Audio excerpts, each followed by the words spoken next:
it's Martin here, man at York. So me and Rachel took a little weekend away to Brecon Beacons. So we've just crossed the Severn Bridge and we're going to go to Pennyfan tomorrow and we're going to go to Abergavenny to see the museum and castle. But on the way we saw Matalin Castle, so we thought that we'd take some footage of here before we go on to the rest of our adventures. So it's a really beautiful castle as well, with lots of ornamentation, machulations and gun loops to make it look as impressive as possible. And also there's a Beeford mansion inside with ornamental, well, where there used to be ornamental gardens and bowling greens and things. So it's a beautiful castle, really nice, but absolutely freezing.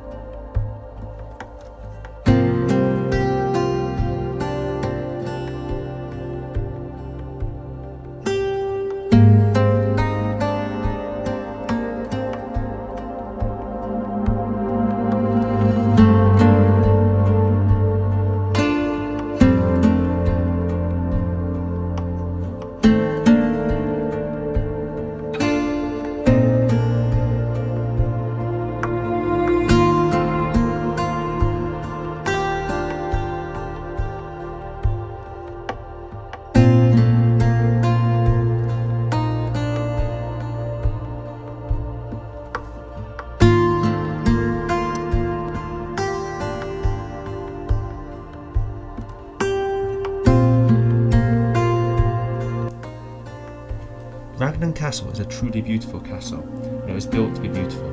Its great polygonal tower, known as the Yellow Tower of Gwent, was built by William Herbert, a Welsh Yorkist who died fighting for the House of York at Edgecote Field.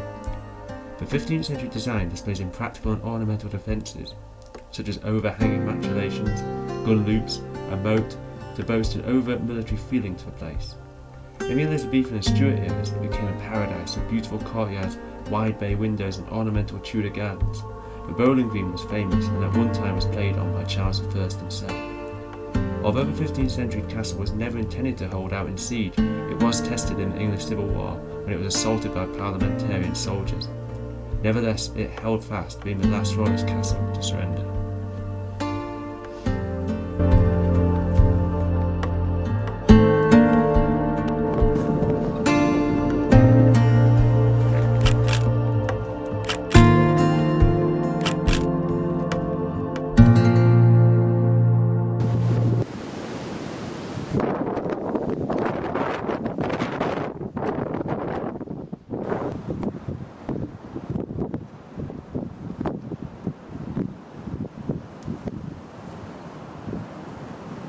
So we're now at Abergavenny Castle, which is an ancient Norman Motte Bailey castle, just slowly converted into a stone one. Not quite as impressive as Raglan, so there's not as much to say, but it did have some interesting historical moments in it.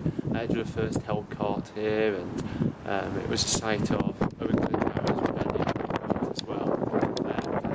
The actual town itself is really interesting just because it's got such an ancient history. Like, there's been found Bronze Age hoards and there's evidence of Roman occupation, and so this place has been a place of settlement for a long time.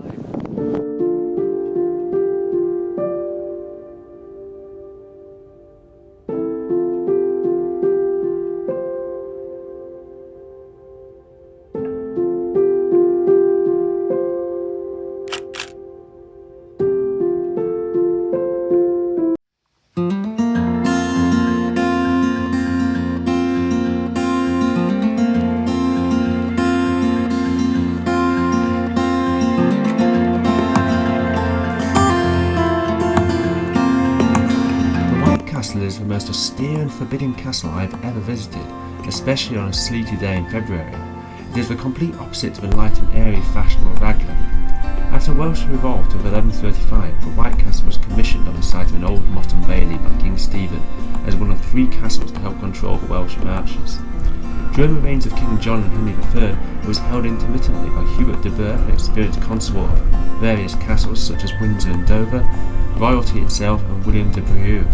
It is thought that the castle was mainly rebuilt by Hubert de Burgh, and its self-contained concentric design with revetted moat and mural round towers has been praised as a military triumph. The castle had to be expanded with a new bailey to accommodate an army during the rebellion of Llewellyn ap Griffith in 1262, but its defences were never tested and subsequently fell into disrepair.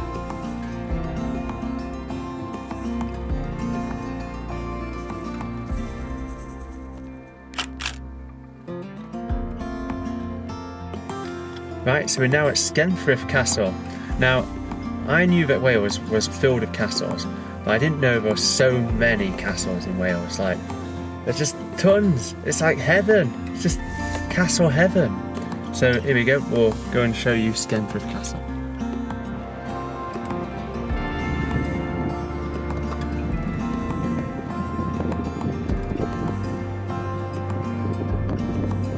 So Skenfrith is another of the 3 castles built for Hubert de Burgh to defend the marches.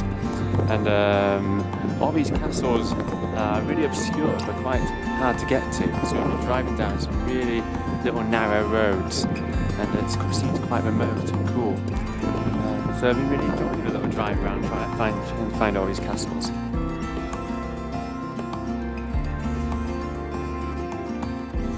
The second castle in the lordship of the 3 castles was Skenfrith, and its story is much the same as the White Castle.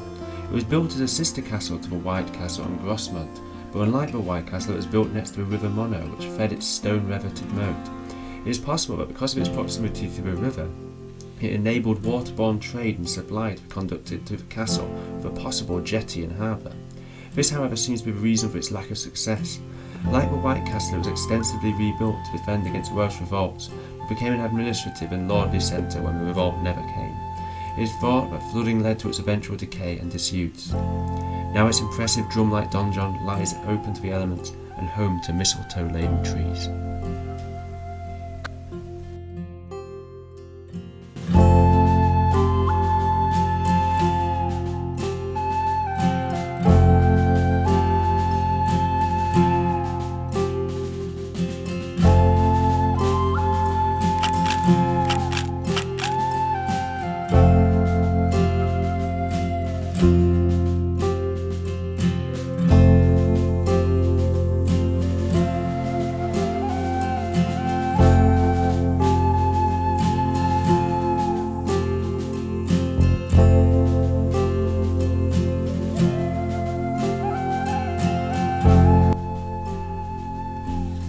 The final castle on our trip was Grosmont, which was also part of the 3 castles' lordship.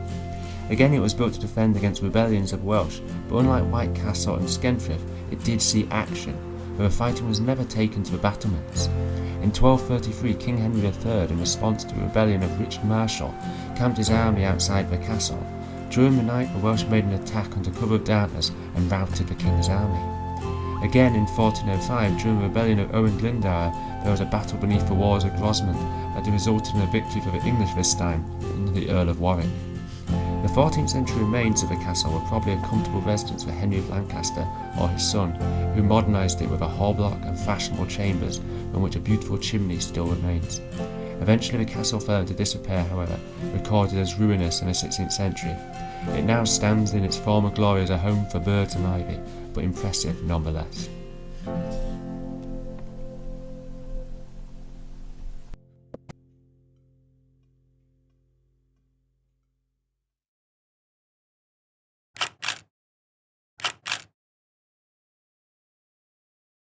So we've survived our first day in the windy Brecon Beacons, and we now took our respite in the car. Now we're going to have a cup of tea before heading off to a pub to have a pub meal and have some scampi. So that's a really fascinating day. We managed to see 5 castles, which is right up my street, and all of varying different qualities. But the 3 last ones are such an interesting case study of kind of fortress castles as opposed to really more ornamental raglan and things. But yeah, it's quite interesting to see. So anyway, that's the end of that part of the video, and next week we'll be showing you Pennyfan and what is the waterfall walk called again? It's the 5 waterfalls, isn't it? What's that? What's the waterfall walk called again? Ridlan or something like that? Oh well, you'll probably have to find out. Begins with H. Ah, yeah. Henrid or something. Hinridden?